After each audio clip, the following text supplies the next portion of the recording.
singulière qu'un criminel en série en particulier, mais pas uniquement lui, peut faire, par exemple, une sélection très particulière de victimes. Un mode opératoire très particulier aussi.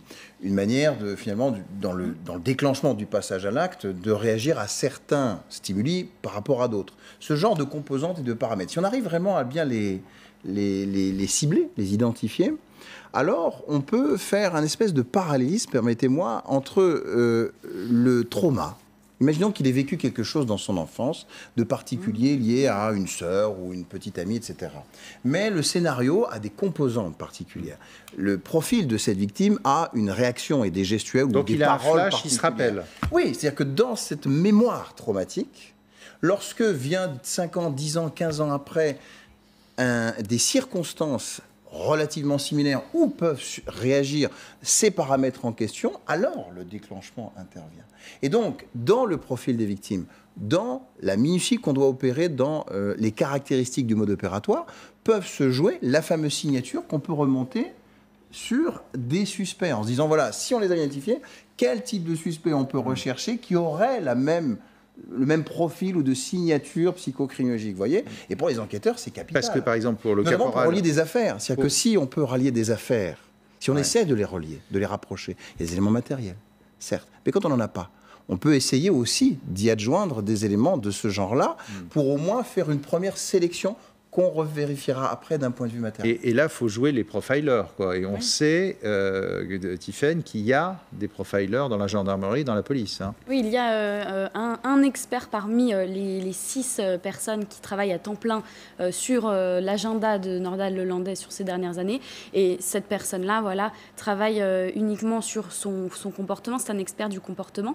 Et on sait également que désormais, la gendarmerie utilise des méthodes qui viennent du Canada, c'est-à-dire qu'au moment des auditions de Nordal-Lelandais et d'autres, eh bien, il y a des experts donc, du comportement, des comportementalistes, des mentalistes qui sont derrière la vitre teintée. On se croirait dans un film, mais c'est vrai.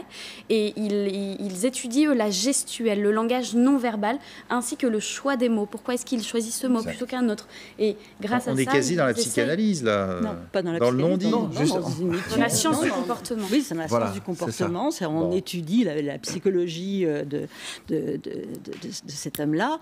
Et puis pour rebondir aussi sur ce qui a été dit, il y a les profils des victimes, mais parfois on ne retrouve pas grand-chose dans le cadre des profils des victimes, mais il y a ce qui s'est produit avant le passage à l'acte. C'est-à-dire qu'est-ce qui a fait que, effectivement, le tueur en série va se chercher une victime. C'est-à-dire qu'il y a quelque chose qui l'a allumé, il y a un événement particulier qui l'a allumé. Il est envahi de nouveau par une mémoire traumatique et il va rejouer une scène de cette mémoire traumatique sur la personne qu'il va avoir sous la main, en quelque sorte. Donc du coup, les éléments qui précèdent... Y compris une petite fille sans défense de 9 ans. Hein, donc les éléments qui précèdent... Donc c'est jamais la victime qui est à l'origine... Parce que c'est malheureusement souvent comme ça qu'on fonctionne. Qu'est-ce qu'a fait la victime pour générer une telle violence? C'est l'agresseur qui va se choisir une victime pour exercer une violence extrême. Parce que ce qu'on ne comprend pas, pardon, je vous coupe, mais le caporal Arthur Noyer, il dit il y a eu une bagarre, entre 2 hommes, adultes, etc. Bon, à la limite, ça peut arriver. Mais une petite fille dans une voiture, pourquoi la tuer? Mais justement, ce qui vient d'être dit, c'est que soit on fait une connexion avec la victime, auquel cas on peut peut-être retrouver des similarités liées à la victime. Bien. Mais si nous avons au contraire, comme ça vient d'être dit, des stresseurs, au FBI on appelle ça des stresseurs, des éléments stressants, des événements qui précèdent le passage à l'acte, mais finalement on pourrait se dire, voilà, vous êtes sur ce plateau-là, j'ai un élément stressant là qui maintenant m'arrive, qui est quasiment le même à chaque fois, mais vous êtes là. C'est pas de chance pour vous, mais vous allez y passer. Mais si c'est une petite fille, ce sera une petite fille. Si c'est une personne âgée, ce sera une personne âgée. Absolument pas la différence. Et ça peut donc expliquer aussi la diversité victimologique. On peut avoir similarité des stresseurs, mais diversité victimologique. Alors, on va revenir sur la stratégie de défense, justement, de Nordal-Lelandais. Et pour lui, tout ça, ce sont des accidents. Regardez un sujet de Céline Blancpain.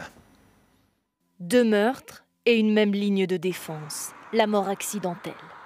Dans l'affaire Maëlys, tout d'abord, la nuit du 27 au 28 août à 2h46 du matin, lors d'une soirée de mariage, Nordal-Lelandais emmène la fillette dans sa voiture pour aller voir ses chiens, dit-il. Sur le trajet, Maëlys panique, veut faire demi-tour. Nordal-Lelandais raconte lui avoir mis un coup, avec le revers de la main, violent, sur le visage. La fillette succombe. Il dépose Maëlys à proximité de son domicile, près d'un cabanon. Quelques heures plus tard, il se débarrasse du corps en pleine nature, dans le massif de la Chartreuse. C'est ici, dans cette forêt au pied du Mont Grêle, à une dizaine de kilomètres de Domessin, que Nordal-Lelandais a conduit les enquêteurs le 14 février dernier. Et c'est ici qu'ils ont retrouvé, dans un ravin, le corps de Maëlys. Les premières analyses démontrent qu'elle a été victime d'une fracture de la mâchoire. Dans la disparition du caporal Arthur Noyer en avril 2017, l'ancien maître chien reconnaît une bagarre entre eux après l'avoir prise en stop à la sortie d'une discothèque. Il admet l'avoir frappé de plusieurs coups au visage, entraînant la chute de ce dernier. Dans les deux affaires, le suspect dément toute préméditation. De leur côté, les avocats des familles de Maëlys et Arthur Noyer n'ont pas souhaité s'exprimer pour le moment. Stéphane Babonneau, pas facile pour l'avocat de Lelandais de travailler, maître Jakubowicz, parce qu'il lui a menti tout du long, en disant au départ, c'est pas moi. Oui, bien sûr. Alors, ça fait partie malheureusement des risques qui se posent quasiment systématiquement aux avocats. Ce qui fait la spécificité ici, c'est vrai que c'est l'attention médiatique qu'il y a eu et il est vrai une certaine personnalisation de la défense de Nordal-Lelandais par mon confrère Jakubowicz. Ah bah voulu par lui, hein. Bien sûr, bien sûr. Clairement, bon, c'est un avocat qui est très expérimenté et qui, il est vrai, a défendu corps et âme son client, notamment lorsqu'il disait qu'il n'avait rien à voir. Et évidemment... Et demandant une liberté conditionnelle. Oui, bien sûr. Alors oui, effectivement, il demandait à ce qu'il soit remis en liberté. Ce qui a énormément choqué la famille.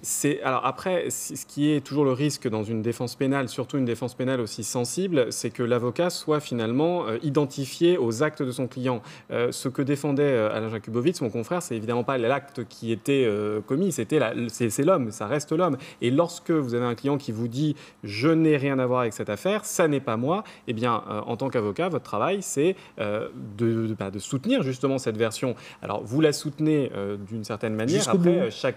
Chacun prend position dans le travail en fait de l'avocat sur jusqu'où est-ce qu'il va. Est-ce que vous avez certains avocats qui vont décider de ne pas parler dans les médias ou de parler le moins possible. Vous en avez d'autres qui vont prendre des décisions de s'exposer plus parce qu'ils estiment à un moment donné que c'est nécessaire. Mais c'est toujours une décision qui est très difficile à prendre. Et quand il commence à lâcher un peu parce qu'il est acculé, goutte de sang de Maëlys, découverte d'un morceau du corps du caporal Noyer, qu'est-ce qu'on lui conseille, dit client, aller jusqu'au bout?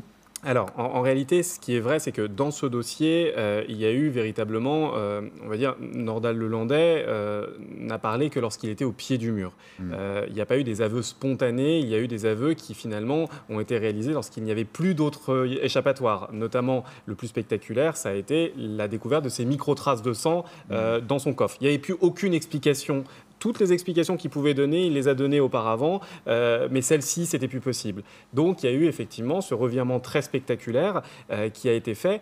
Et je pense qu'effectivement, lorsque vous êtes avocat d'une personne, votre travail, c'est à un moment donné de le mettre en face d'une réalité qui est celle qu'on peut contester effectivement jusqu'à un certain point. Par contre, ce que vous ne pouvez pas faire, ce que vous ne pouvez jamais faire, c'est prendre la décision à la place du client et encore moins, évidemment, annoncer quelque chose sans que lui soit d'accord. Si à un moment donné, un avocat n'est plus du tout d'accord avec la stratégie d'un client et qu'il pense qu'il ne peut plus la porter de façon satisfaisante, eh bien, il lui appartient de se déporter. Qu'est-ce qui se passe dans la tête de Lelandais? Alors, c'est la question à 10 000 €, mais est-ce qu'il sait qu'il est coincé et que c'est une jouissance de faire attendre les enquêteurs, de leur dire hey, vous en avez un peu sous le coude ou pas, ou bien au contraire, il se croit quasi innocent et jusqu'au bout, il va dire non? Non, il ne se croit pas du tout innocent, il sait très bien ce qu'il a fait, bien entendu. Après, c'est une stratégie, c'est du contrôle. Il contrôle, il a absolument contrôlé, il avait réponse à tout. Hein, mais y compris devant sa mère, hein, et devant son frère. Oui, enfin, ça, on a... Surtout devant ses proches. Voilà. Ah bon? Mais bien sûr, il faut maintenir l'apparence auprès de ceux dont il vient.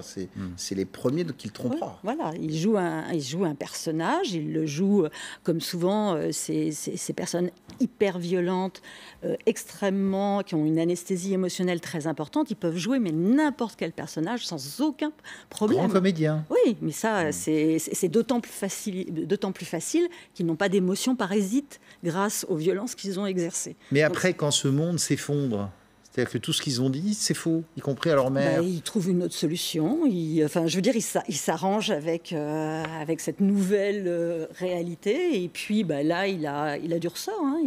Il trouve d'autres explications. Voilà. Donc, il gère. Tiffaine, c'est quand même de plus en plus difficile de mentir à cause des techniques, évidemment, scientifiques, hein, qui sont, avec l'ADN notamment, et les micro-analyses.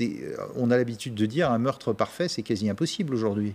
On a une police scientifique qui est très, très performante, et notamment, en l'occurrence, là, c'est la gendarmerie. Donc, le pôle judiciaire de la gendarmerie qui se trouve à Pontoise a un énorme quartier avec des laboratoires, avec des experts. En fait, ces gendarmes-là, ce sont des gendarmes qui, au départ, sont des scientifiques qui ont une vraie spécialité. Ça peut être de relever les empreintes ADN, de les analyser, de trouver... il y a des experts pour récupérer des cheveux sur un tapis. Il y a des très experts spécialisés sur, là en l'occurrence dans les voitures, la goutte de sang qui est trouvée dans la carcasse de la voiture. Là encore, c'est des experts qui sont ensuite devenus gendarmes, mais qui au départ sont des formés à très haut niveau. L'Audi, en tout cas, de Nordal-Lelandais, qui a été complètement désossé. On va voir ça avec Georges Brunier. Ils sont devenus le pire cauchemar des criminels, les experts, capables avec leurs outils ultramodernes de résoudre les mystères les plus insondables, comme celui de la disparition de Maëlys. La voiture de Nordal-Lelandais a été analysée pendant 3 semaines, comme si elle était une scène de crime. Donc nous avons démonté toutes les pièces de manière à pouvoir aller chercher une éclaboussure, une trace de transfert, des fibres dans les coins dans vos véhicules où jamais vous n'arrivez à nettoyer proprement. Et il y a toujours des rainures qui font qu'on arrive à retrouver là des traces qui auraient pu appartenir à la victime si elle avait été transportée. C'est ici, dans ce local de la gendarmerie, que le véhicule de Lelandais a été passé au peigne fin. La boîte à gants, les tapis de sol ou les sièges, autant d'objets qu'il avait pourtant passé des heures à nettoyer avec des produits puissants. Des efforts qui n'ont pas pesé lourd face à la technologie, quelques ondes lumineuses, et même la plus petite goutte de sang s'illumine dans le noir, comme une luciole. Les traces de sang sont ensuite cartographiées, étudiées. On recense une 50aine de formes. Leur taille, leur direction permet de comprendre la position de la victime, parfois même l'arme utilisée pour la tuer. Mais d'autres techniques permettent de faire parler un cadavre, comme l'examen de son squelette, ou bien sûr l'ADN, une arme souvent imparable, même face aux plus prudents et méticuleux des meurtriers. L'évolution technique fait que, dans le cas présent, nous sommes capables de voir des choses qu'il y a 10 ans, on ne voyait pas. Il y a toujours une façon où on se fait avoir.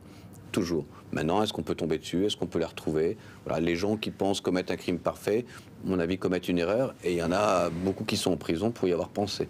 En moyenne, près de 1000 objets sont analysés chaque jour en France. Un chiffre exponentiel qui résume à lui seul le rôle clé joué par les experts.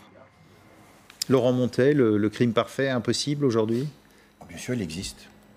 Ah oui. Quand vous avez des tueurs en série qu'on connaît tous en France, on a une liste connue, mais on a toujours une liste inconnue, et une liste officieuse même, une liste toujours de disparitions qui reste non résolue. Sans doute qu'il y a une partie de ces affaires qui appartiennent soit à des tueurs en série, soit à d'autres criminels. Parce qu'il faut un déclencheur aussi. Il faut un déclencheur. Dans l'affaire Lelandais, par exemple, c'est la voiture, hein, je crois, Tiffaine, qui a coincé l'ex-militaire. J'allais vous dire... On avait repéré sur les caméras de vidéosurveillance dans les quartiers qu'avait fréquenté Arthur Noyer ce soir-là, qu'il y avait toujours une Audi, en même temps que là où bornait le téléphone d'Arthur Noyer. Et donc, les enquêteurs s'étaient dit, bon, on va regarder toutes les Audi de Savoie. Il y en avait 2900. Et quelques mois plus tard, Maëlys disparaît. Là, on soupçonne Nordal-Lelandais. On voit qu'il a une Audi et les enquêteurs se disent « Ah, ok, peut-être que c'est cette Audi-là qu'on devrait aller voir. » Et en l'occurrence, c'était... Et ils comparent notamment, je crois, les jantes de la voiture, les autocollants, les choses comme ça. Et on voit le... Mais là, j'allais dire, c'est tout bête. Oui, c'est tout bête. Il n'y a pas tellement de scientifiques là-dedans. Non, et c'est juste rappeler aussi que le crime parfait, que vraiment les policiers et gendarmes m'excusent, mais ça existe aussi tout simplement parce qu'ils n'ont rien à analyser. C'est-à-dire que si vous n'avez pas de cadavre, si vous n'avez pas de voiture, si vous n'avez pas de matière première à analyser, qu'est-ce que vous analysez? Évidemment que lorsque vous avez des outils techniques et scientifiques aussi poussés qu'il a été rappelé en gendarmerie, et vraiment je les salue, encore faut-il pouvoir appliquer ces outils d'analyse sur quelque chose. Lorsque vous avez, on va remonter sur 5 ans... Pas de corps, de toute façon, c'est très compliqué. 15 ans, les affaires dont on parle pour certaines familles, comme d'autres affaires d'ailleurs. Hein. Il y a par exemple toute une série d'homicides à Grenoble qui n'ont jamais été résolus. Et donc toutes ces affaires, lorsqu'on n'a pas de cadavre en particulier, on a une simple disparition d'enfants. C'est compliqué pour pouvoir aller chercher ça. Tiphaine, où est-ce qu'il est aujourd'hui, Nordal Lelandais? Depuis février, il est dans une unité psychiatrique spécialement aménagée pour les détenus. Et justement, nous avons des images à l'intérieur de cette unité qui se trouve à côté de Lyon. C'est notre reporter Catherine André qui nous explique. Le 16 février dernier, quelques jours après avoir avoué qu'il a bien tué la petite Maëlys, Nordal Lelandais quitte la prison de Saint-Quentin-Fallavier pour un hôpital psychiatrique près de Lyon. Dans un état psychologique fragile, il y est hospitalisé sur avis médical avec son consentement. Ouverte en mai 2010, cette unité peut accueillir jusqu'à 60 détenus qui y sont suivis, soignés par des médecins. Mais cette structure, qui dépend d'une maison d'arrêt, reste un lieu de détention. Le personnel pénitentiaire gère la sécurité des lieux, contrôle les entrées et les sorties. Il peut aussi intervenir dans l'unité de soins à la demande des médecins et des infirmiers. Nordal Lelandais peut y être entendu par des juges d'instruction. Il peut également y recevoir des visites. Hospitalisé pour une durée indéterminée, il ne pourra quitter les lieux que sur décision du personnel soignant. Muriel Salmona, qu'est-ce qu'on craint là? Suicide. Ça, c'est le truc habituel. Justement, oui, quand il se fait interner, il vient de faire ses aveux concernant le meurtre de Maëlys. Alors, qu'est-ce que ça dit? Je veux dire, à partir du moment où il fait ses aveux, il peut être tout à fait, il est tout à fait susceptible d'être réenvahi par tout ce qu'il a fait. C'est-à-dire que quand il parle, même s'il dit que ce qu'il contrôle, mais je veux dire, dans sa tête, des images du meurtre qu'il a commis. Et ça devient insupportable pour lui? En fait, c'est d'une violence extrême. Donc, comme pour tout être humain, c'est quelque chose d'extrêmement violent, même si c'est lui qui l'a commis. Et il peut être tenté d'exercer des violences. Là, il n'a pas la possibilité de tuer des gens autour de lui. Enfin, théoriquement, c'est un peu plus compliqué. Au mieux. Mais il peut se tuer, lui. Il peut retourner cette extrême violence aussi contre lui. C'est ce qui se passe souvent. C'est ce qu'on voit très souvent aussi dans les féminicides, les homicides, où les hommes violents vont tuer leurs femmes et vont se suicider tout de suite après. Donc là, il est quoi? Il est sous calmant? Oui, et puis il est surtout sous surveillance. Il est sous surveillance importante.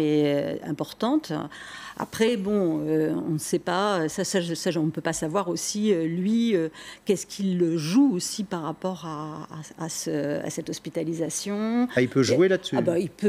Il peut essayer de promener complètement aussi les soignants. Ça, c'est quelque chose qu'on connaît bien avec les grands psychopathes, les grands pervers. Je veux dire, là, il n'y a pas de manipulateur. Il a eu d'ailleurs une analyse psychiatrique ou pas? Il en a subi une ou pas? Oui, il y avait eu une analyse justement psychiatrique, et c'est à cette occasion qu'on avait découvert énormément d'éléments sur sa personnalité dont on parlait tout à l'heure, et notamment sa sexualité très ambivalente.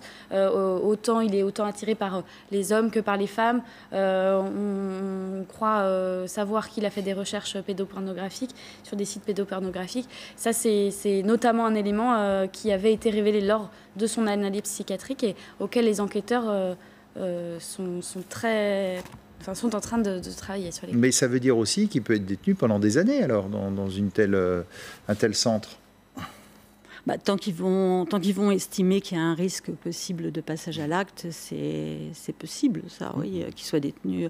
Enfin, je pense que... Il est à l'isolement, d'ailleurs, on ne sait pas, Ça, je ne sais pas, c'est possible. Pour l'instant. Je pense qu'il vaut mieux pas lui laisser quelqu'un avec lui. Ouais. Enfin, je pense que ça serait faire courir un risque à schéma classique, là. Détenu. Oui.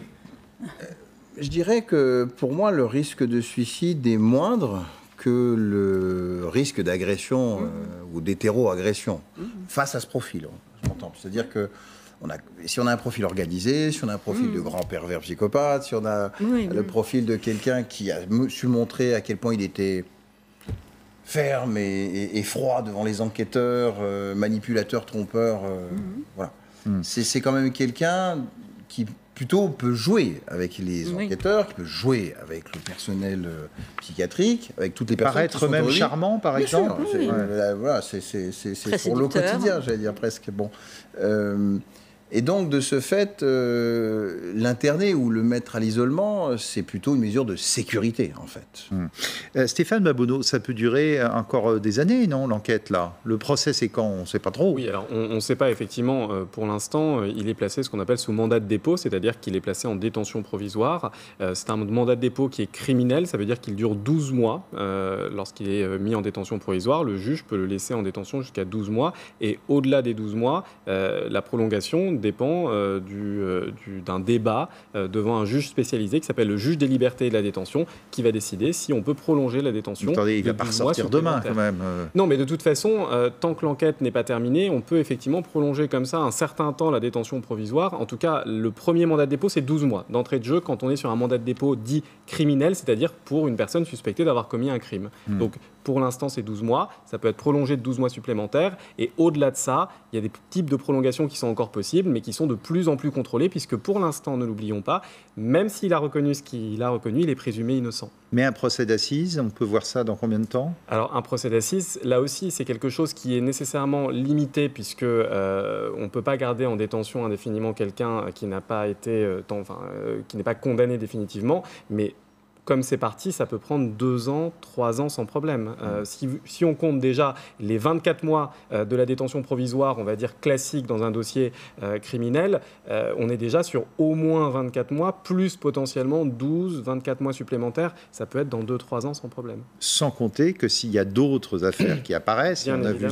ces familles à Lyon aujourd'hui. On va les réentendre d'ailleurs, et notamment Bernard Boulot, c'est l'avocat, Bernard Boulou, pardon, c'est l'avocat d'une partie de ces familles disparues. C'est l'avocat déjà des parents d'Arthur Noyer, le caporal, et puis également de 3 autres familles de disparus. Et là, dans les 3 cas, il y a des enquêtes qui sont ouvertes, donc des vérifications sont en train d'être faites. Et tout à l'heure, il était présent à la conférence, et ce qu'il disait, c'est que ce n'est pas des accusations envers Nordal Lelandais, mais simplement il veut donner l'opportunité de réétudier le cas de ses clients au vu des nouveaux éléments qu'on connaît sur Nordal Lelandais. Écoutez-le. Quand on voit la souffrance des familles dans notre cabinet, qu'on les voit pleurer, qu'il y a de longs silences, il ne peut même plus exprimer un mot, je disais, si les enquêteurs le voyaient ça, si la justice le voyait, je pense qu'il prendrait les choses différemment. Il prendrait ses enquêtes autrement au sérieux, peut-être. Mais en tout cas, il mettrait les moyens et il se dirait, bon, nous, on n'a pas les moyens, on ne peut pas faire, on ne va pas garder le dossier pour nous, on va demander à un juge d'instruction de le faire. Lui, il aura les moyens. Bon, donc là, on est dans du classique. Ils ont raison. En réalité, c'est très souvent le sentiment que les familles peuvent avoir, qu'on ne met pas suffisamment les moyens. Ce qu'il faut comprendre, c'est que lorsqu'une disparition est jugée inquiétante, le Code de procédure pénale prévoit un cadre d'enquête qui est un cadre un peu exceptionnel au début, pendant les 8 premiers jours. C'est ce qu'on appelle le cadre de la flagrance. C'est rien, 8 premiers jours. 8 premiers jours, en fait, c'est ce qu'on estime être le temps pendant lequel on peut faire quelque chose en urgence, si les indices les plus récents, c'est-à-dire les gens qui vont croiser quelqu'un et qui vont se rappeler de son visage, ou les vidéosurveillances, ou même l'odeur, en fait, quand vous faites intervenir des chiens, tout ça, on considère que, et puis même la possibilité de perquisitionner chez des personnes, tout ça, on considère que pendant les 8 premiers jours, eh bien, c'est un délai pendant lequel on peut réagir de façon extrêmement rapide et extrêmement efficace. Et au-delà des 8 premiers jours, lorsqu'on dépasse ce stade-là, on n'est plus dans le cadre de qu'on appelle de la flagrance qui donne des moyens d'enquête exceptionnels aux policiers, notamment celui de perquisitionner directement sans autorisation spéciale d'un juge d'instruction. Eh bien, on passe sur un autre schéma qui s'appelle celui de l'enquête préliminaire. Et l'enquête préliminaire, c'est effectivement l'enquête au long cours, pendant laquelle on se dit, bon, On fait un constat d'échec, les 8 premiers jours sont passés, on n'a pas réussi à trouver la personne, ça va prendre du temps maintenant. Et écoutez, ces familles qui se désespèrent justement, qui disent on n'y arrive pas, notamment la sœur de Malik Boudvillain. Alors lui, il avait disparu en mai 2012 à Échirolles dans l'Isère. C'est grâce à la petite Maëlys qu'on en est là. Parce que si malheureusement il n'avait pas fauté avec la petite Maëlys, derrière il n'y avait pas l'histoire d'Arthur Noyer qui ressortait et puis toutes ces disparitions-là. On ne se rendait pas compte en fait qu'il y avait beaucoup de jeunes hommes qui disparaissaient ou de jeunes adultes dans notre région. S'il n'y a pas l'affaire de Maëlys, on ne parle pas de nous. Et c'est dramatique qu'on en soit là. C'est dur à dire que c'est grâce à Maëlys, mais c'est triste en fait d'en être là par rapport à Maëlys. Je lancerai. C'est un peu un constat terrible qu'elle fait là. Elle dit en gros, s'il n'y avait pas eu Maëlys, le Landais, il courrait toujours, quoi. Et disons qu'une logique mathématique veut que plus un tueur récidive, plus il laisse d'indices derrière lui. Donc pour les enquêteurs, on va dire qu'à chaque fois qu'ils recommencent quelque chose, on a plus de probabilités pour qu'on puisse effectivement faire des rapprochements ou révéler des indices, parce qu'il aura fait une erreur sur un cas ou certains, alors qu'il aurait pu peut-être faire quelque chose de plus organisé, en tout cas sur un ou deux. Vous voyez ce que je veux dire? Ensuite, il y a l'idée aussi que le tueur aime bien rester dans une zone territoriale quand même. Hein, les grands voyageurs, tels qu'on peut l'imaginer dans certains films, restent relativement rares. Et donc, ils restent, disons, au plan régional la plupart du temps. Donc, c'est vrai que quand on a plusieurs disparitions inquiétantes dans une région, on peut raisonnablement penser, effectivement, qu'on a tout intérêt à vérifier. Troisièmement, il y a quand même, je ne sais pas, en tout cas chez les personnes de sexe masculin, ayant plutôt un profil militaire, ou, vous voyez, ou peut-être avec quelque chose d'homosexuel, une connotation homosexuelle derrière, par exemple, des rapprochements intéressants à faire. Ce que je veux dire par là, c'est que même si on a des profils différents, que sur l'ensemble de la série, il se peut que quelques-uns, quand même, puissent avoir plus de points communs victimologiques qu'on ne le croit. Donc à vérifier. Alors, vérifier comment, à partir de quoi? On va réécouter Maître Boulou. On va voir ce qu'on va pouvoir récupérer, qui ne l'a pas été par les enquêteurs au départ, les ordinateurs pour certaines familles, le téléphone, et puis ensuite les vidéos, on n'en parle plus. Donc on va essayer de travailler, c'est là où l'avocat de la partie civile va devoir aussi amener sa contribution, sa réflexion, son expertise pour pouvoir aider les enquêteurs, aider le juge d'instruction à trouver, aller vers la vérité. Mais ça va être très difficile dans ces enquêtes-là, je le dis bien. Laurent Montet, qu'est-ce qu'on va vérifier en premier là? Disons que la justice dise « Ok, ce cas-là nous intéresse, qu'est-ce qu'on fait ?» Ils vont déjà vérifier les éléments techniques. Donc téléphonie, présence, véhicule, tout ce qui est vidéosurveillance, des choses comme ça. Et encore une fois, les opérateurs gardent 2 ans. Ouais. Un peu plus? En gros, ça faut voir. Ça dépend si ça a été gardé aussi par la justice pendant l'enquête. La première enquête, ouais. Ensuite, ils vont vérifier effectivement les déplacements de l'individu. C'est en fonction de ces déplacements restitués, on va quand même regarder si au cours de ces déplacements, il n'y a pas des personnes qui sont disparues. Ensuite, donc attendez, ils retracent complètement la vie de Nordal le Landais. On parle de parcours de vie. Donc ils vont interroger la famille, les amis. La totale. La totale.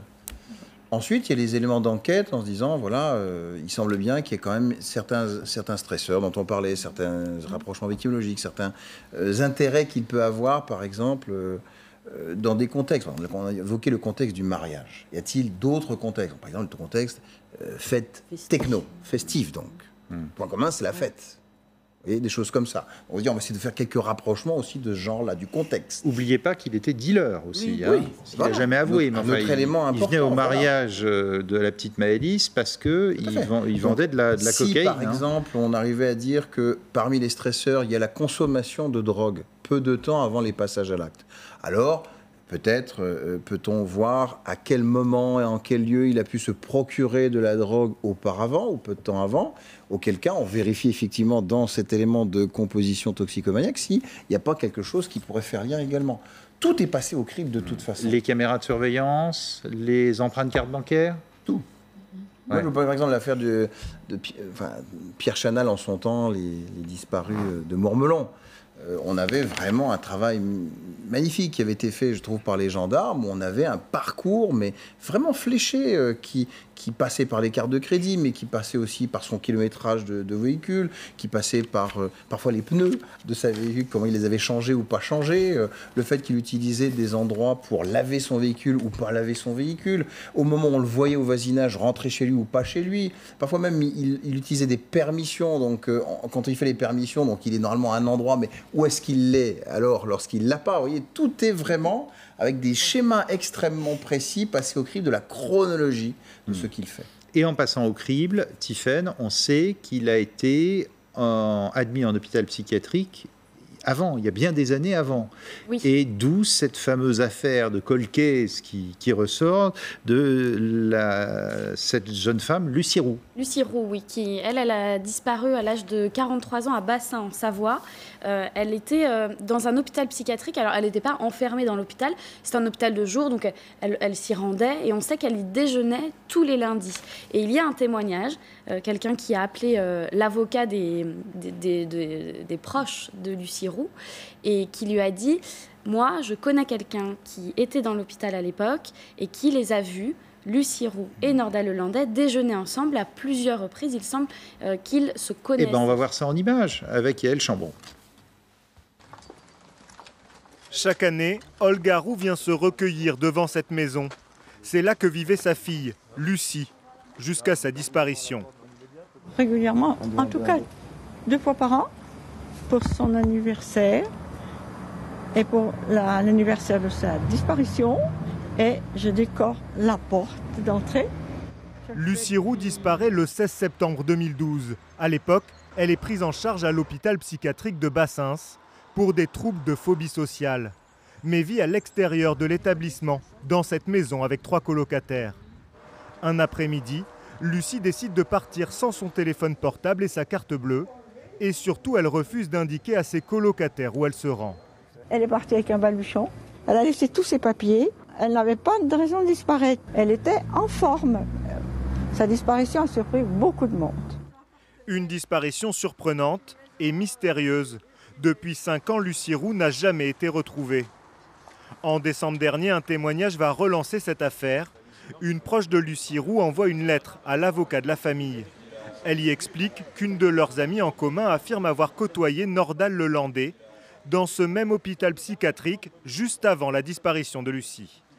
Et la personne que j'ai eue au téléphone a donc discuté avec cette autre patiente qui se rappelle clairement et qui a identifié Nordal Lelandais sur les photos et qui se rappelle avoir mangé avec lui et en présence de Lucie autour de la table à l'époque. Donc il y a eu un contact. Il y aurait eu, selon ces personnes, un contact. Maintenant, il suffit juste de faire les recherches nécessaires pour faire le point sur les dates, sachant que tout ça date maintenant d'un peu plus de 5 ans.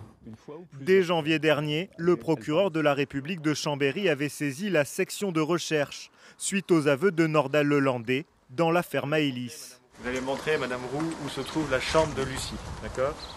Oui.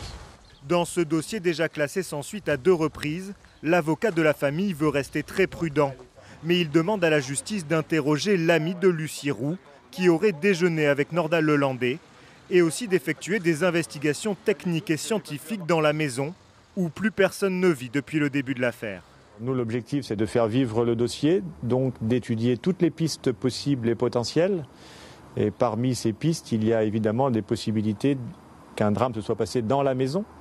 Donc je pense qu'il aurait été peut-être utile que la police scientifique, avec les moyens techniques d'aujourd'hui, modernes, peut-être puisse aller jeter un coup d'œil dans cette maison pour voir si rien ne s'est passé dans cette maison. C'est en tout état de cause possible compte tenu de l'état de la maison aujourd'hui. La défense d'Olga Roux demande aussi à la justice que les 3 colocataires de Lucie soient entendus, d'effectuer des recoupements sur le téléphone portable de Nordal Lelandais à cette période-là et d'analyser les registres de l'hôpital pour savoir si Lucie Roux et Nordal Lelandais y séjournaient bien au même moment. Tiphaine, où est-ce qu'on en est alors de cette nouvelle affaire ? Eh bien, pour l'instant, c'est donc l'avocat qui avait reçu ce témoignage a appelé le parquet de Chambéry et le parquet de Chambéry a appelé les enquêteurs qui coordonnent toute la cellule Nordal-Lelandais, la cellule Ariane, et ils sont en train de faire les vérifications. Ils sont en train de vérifier si en effet les dates sont les mêmes, que l'hospitalisation et de Nordal-Lelandais et de Lucie Roux s'était faite au même moment, et si en effet ils ont pu se rencontrer et déjeuner, comme le dit cette témoin, ensemble. Et cet après-midi, d'ailleurs, la sœur de Lucie Roux était présente à cette conférence de presse de Lyon. Oui, parmi les 15 familles, il y avait la famille Roux qui était là. Et notre reporter sur place, Catherine André, a pu interroger la sœur de Lucie Roux, Nathalie Roux. Écoutez. Ça a confirmé ce qu'on a lu dans la presse. Il y a un article qui disait qu'il était à l'hôpital psychiatrique en même temps. On sait qu'elle a disparu, on sait qu'elle l'a croisé. Est-ce que les faits sont liés ? Je ne peux pas vous répondre. Voilà, toujours l'attente des familles. Muriel Salmona, on savait qu'il avait déjà été en psychiatrie à ce moment-là, alors ? Oui, apparemment... Voilà, et puis donc ce qu'on disait, c'était que c'était pour de l'alcoolisme. Alcoolisme et dépression. Dépression.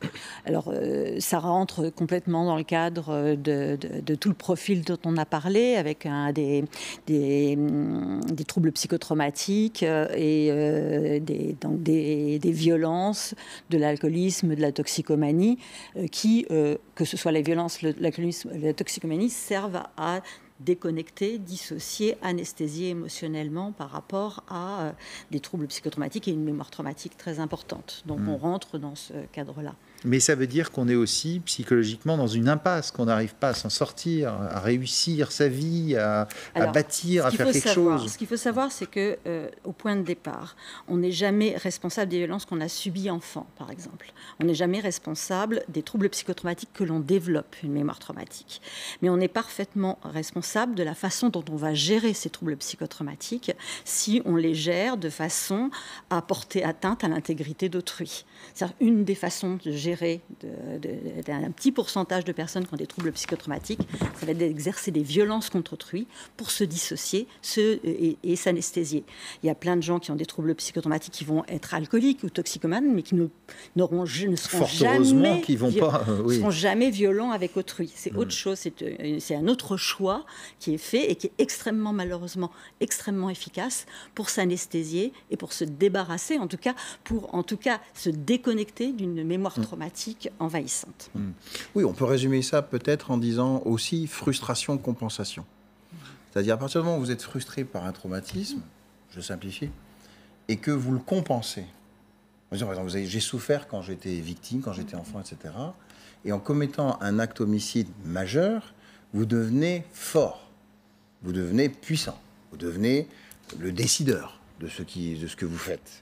Donc, et là, c'est Superman là, qui renaît. Voilà, c'est-à-dire qu'avant, vous étiez victime, vous devenez agresseur, vous étiez faible, vous devenez fort, vous étiez traumatisé, vous êtes le traumatisant, le bourreau, mais en tout cas, vous voyez, on renverse complètement la tendance et donc forcément, on s'épargne les infiltrations psychotraumatiques. Voilà. Et puis on se positionne en dominant dans un cadre effectivement de supériorité, d'identification à certainement à des agresseurs. Voilà. Et ensuite le système s'auto-entretient. Allez, la parole à la défense pour finir. Maître Babonneau, comment est-ce qu'on défend un Nordal-Lelandais qui est déjà, encore une fois, accusé déjà de meurtre et d'assassinat à 2 reprises? C'est quelque chose, si vous voulez, quand on accepte un dossier comme ça, on sait bien évidemment que le travail va être extrêmement difficile et c'est avant tout, on va dire, un lien de confiance qui s'établit avec le client, ici, entre mon confrère Jakubowicz et Nordal-Lelandais. Mais c'est valable pour tous les dossiers, finalement, quelle que soit leur gravité.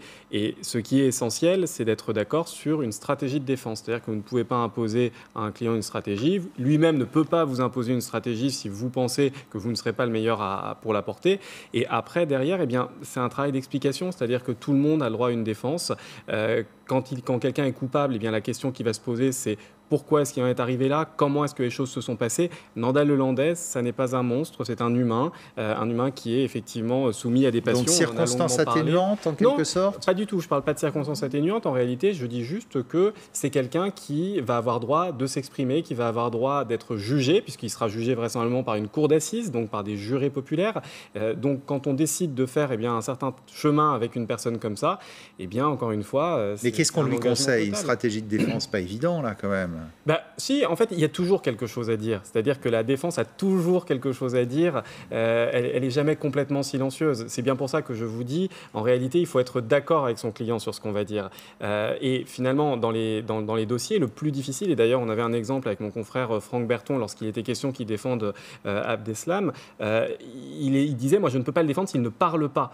Donc, à partir du moment où la personne parle, eh bien, vous avez forcément quelque chose à dire derrière. Donc, simplement, encore une fois, et c'est ça le plus important, et c'est pour ça que c'est parfois difficile à être compris par les familles, mon confrère Jakubowicz ne défendra jamais les actes commis par Nordal Lelandais. Il ne dira jamais ce qu'il a fait n'est pas grave, il ne dira jamais, il expliquera simplement qui est cet homme-là pour permettre à ces juges de le juger en leur âme et conscience et de prendre la décision qu'ils prendront, qui sera nécessairement une peine extrêmement lourde.